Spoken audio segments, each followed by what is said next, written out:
A new US-Iran agreement may be reducing the tensions in the Middle East, but it is also exposing a growing division between Washington and its closest ally, Israel. Now, for decades, Israel has viewed Iran as the biggest security threat. Israeli leaders across the political spectrum have long argued that Iran's nuclear program, missile development, and support of the regional groups such as Hezbollah pose a direct danger to Israel's security. Now, after the United States announced a new understanding with Iran, many Israeli politicians fear that Washington is shifting more pressure to the diplomacy. Now, Israeli leaders believe that years of sanctions, intelligence operations, as well as military pressures were designed to weaken Iran and limit its influence in the region.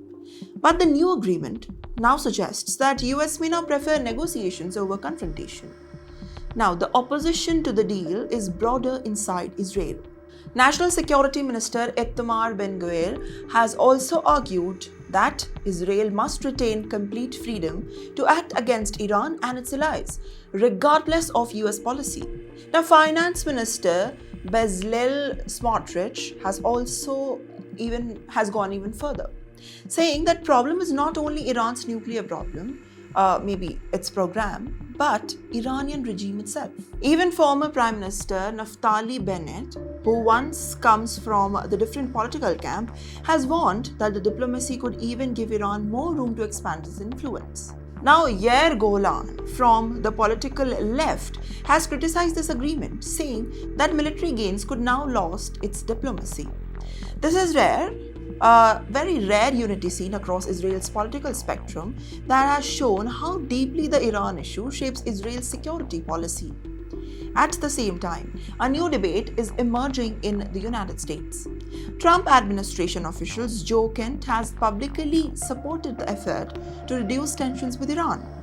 However, he also suggested that Washington may need to rethink about some of the aspects that its military and intelligence relationships with Israel if the agreement is to survive. Now, that's a huge statement. Such comments are highly controversial because they touch one of America's strongest alliances in the Middle East. Now, the situation remains fragile. Israeli officials have also made it clear that they do not intend the withdrawal from certain areas like Lebanon, adding another layer to complexity of the regional diplomacy.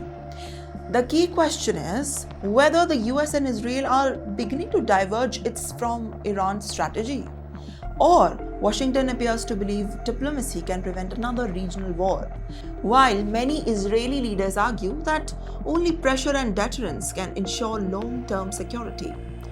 In the Middle East, peace agreements may stop one conflict, but they often open the door for another geopolitical battles. What is your thought on this? Make sure to comment down below.